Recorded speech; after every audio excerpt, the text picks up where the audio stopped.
Oke, so halo, selamat pagi teman-teman semua. Mungkin kita kenalan dulu. Anyway, it's just a great opportunity untuk berada di famous red carpet. And thank you so much for my friends Bima, dan terima kasih Pak Dekan SB, Pak Prof Azhar karena sudah mengadakan event prestisius ini. And one thing that I bring to here is the power of belief that speak can influence people, and people it's kita bisa impact orang dari apa yang kita katakan gitu. So that's why belief it's the most important thing as a human beings. Dan sebelum kita lanjut, this is me. Aku Alan Dida Pradana, biasa dipanggil Alan, boldnya Alan.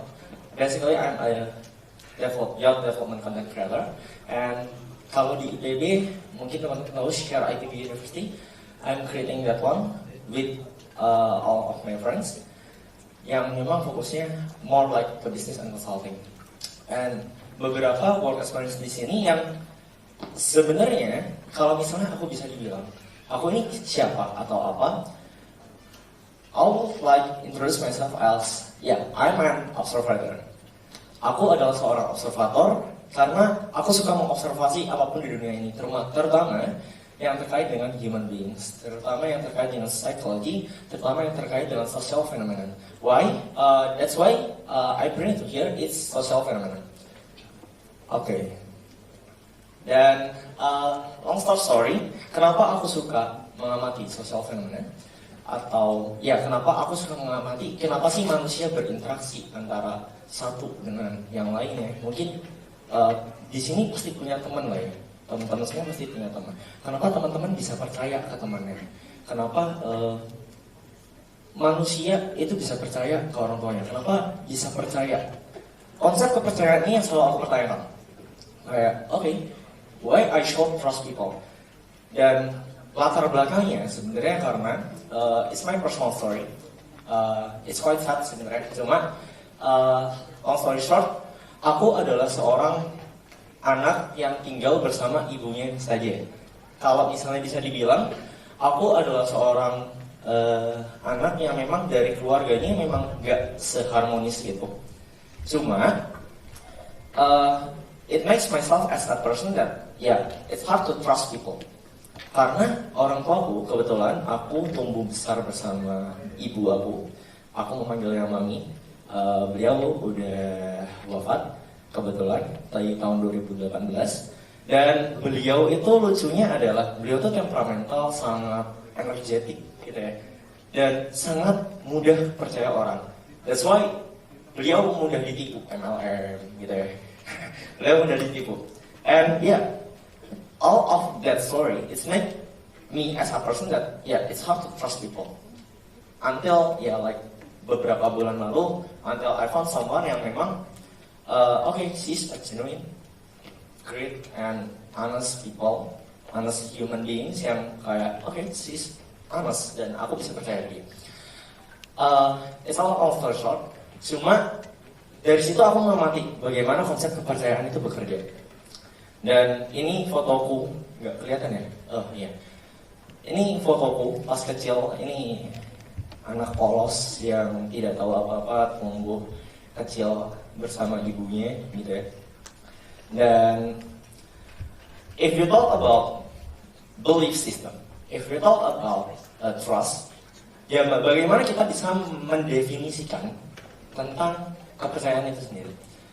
Let's say I can describe this one ini sebagai pointer. Pointer adalah alat yang digunakan untuk memindahkan slide secara LED, let's say. Tapi ini ada definisinya, gitu. We can describe it, we can define it. Tapi ketika let's say we try to define or describe about trust, we can really know that apa sih sebenarnya kepercayaan itu, gitu. Apakah kalian coba ada yang bisa nge-describe kepercayaan itu apa sih? That's a so hard question and philosophical question actually. Tapi memang agak complicated when we know that kepercayaan ini adalah fondasi dari semuanya. Dari sejak manusia ada, dari sejak manusia berburu, berkelompok, percaya terhadap kelompoknya, berburu dengan teman-teman kelompoknya. Itu konsep kepercayaan itu sendiri. Tapi bagaimana kepercayaan bekerja? Kenapa teman-teman percaya teman sebelahnya yang sekarang sedang duduk di sini? Kenapa kok bisa percaya kayak tidak akan ditusuk tiba-tiba atau something else? Why? Itu konsep kepercayaan yang sedikit abstrak, cuma ini masih mati ya, teman-teman. Oke. Long story short, manusia dari awal before Christmas BC, dari tahun 5000 BC, 5000 before Christmas atau 5000 tahun sebelum Masehi, dari zaman masih pindah-pindah hidupnya, itu tuh mengenal konsep yang namanya kepercayaan, tapi tidak pernah bisa mendefinisikannya. No, bukan begitu. Oke. Dari awal manusia ada, kita mengenal konsep kepercayaan. Kita dilahirkan, kita percaya ke orang tua kita, tapi kita tidak pernah bisa mendefinisikannya. So that's why sampai sekarang bahkan kayak jarang banyak teori tentang apa sih itu belief? What is trust? What is belief? What is belief system? What is belief framework? Banyak teori jurnal yang mengatakan itu. Cuma ada satu yang memang aku pakai, memang yang kayak this one is most describe what is belief. Contoh di sini belum kelihatan ya. Let's see, kita lanjut lagi. Kita sambil lanjut aja ya teman-teman. Ketika kita tahu apa yang namanya, mungkin teman-teman dulu bisa dilihat di sana aja. Ada yang namanya batalkan UU Omnibus Law. Mosi tidak percaya, gitu ya. Ketika Omnibus Law itu disahkan, ada kontra di sini antara government dengan rakyat, dengan people. But one question is, why it happen? Why does it happen? Kenapa ada? Kenapa ada fenomena itu, gitu?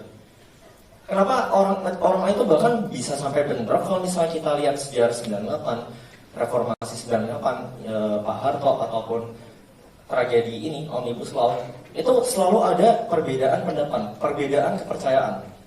That different trust, different belief system that government using with people use. Apa yang digunakan people sama apa yang digunakan government, pemerintah, itu beda. Pemerintah mungkin memikirnya ini bisa meningkatkan investasi asing.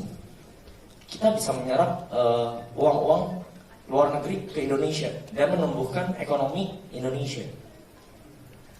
Tapi di sisi people, di sisi rakyat biasa, kayak ini adalah bentuk eksploitasi buruh. Kita nggak dikasih jam tambahan kerja, kita nggak ada upah. Tolong jangan percaya dengan draft yang isinya kalau nggak salah pada saat itu 998 halaman yang setebal itu, gitu. Nah, this one. So, kalau misalnya kita bisa bilang di sini, itu adalah contoh perbedaan kepercayaan di skala nasional. How about we scale it up? Kita coba scale up ke skala yang lebih besar, regional, antar negara.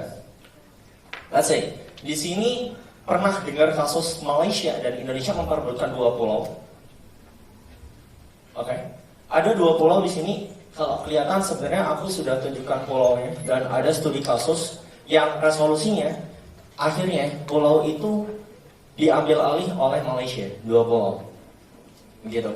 Nah, intinya di sini adalah ada perbedaan kepercayaan antara Malaysia itu kayak ini hak teritorial saya kok, gitu. Ini tuh zona saya. Tetapi Indonesia mengklaim, enggak, ini berdasarkan perjanjian Inggris dan Belanda di tahun 1987, ini punya saya. Nah, that's a different question. That's the different belief yang menyebabkan akhirnya crash. Dan akhirnya dibawa ke hukum internasional. Ada kasus lagi di sini, ketika Laut Cina, mungkin tahu ya, case Natuna Indonesia dan China. Laut China, Laut Natuna. Natuna itu berdasarkan ZEE itu adalah milik Indonesia. Tetapi berdasarkan China, apa yang dipercaya China dan apa yang ada di regulasi sana itu adalah zona teritorial China. There's a different belief kan antar negara. Kalau tadi kita scaling up kalau misalnya kita lihat case-nya di skala Indonesia, ini skalanya regional. Atau bayangkan kalau misalnya ini jadi isu internasional seperti yang ada di akhir-akhir ini. Dan one question is, why it does happen? Kenapa ini semua terjadi? Actually. Dan satu hal yang bisa menjawab cuma adalah ya ada perbedaan pendapat, perbedaan kepercayaan, perbedaan opini yang terjadi antara dua negara tersebut. So that's why belief is as foundational as that. Itu jadi fondasi seluruh manusia. Tapi ketika kita coba describe lagi in philosophical question, apa sih itu kepercayaan? Anyone can answer? What is belief? What is trust?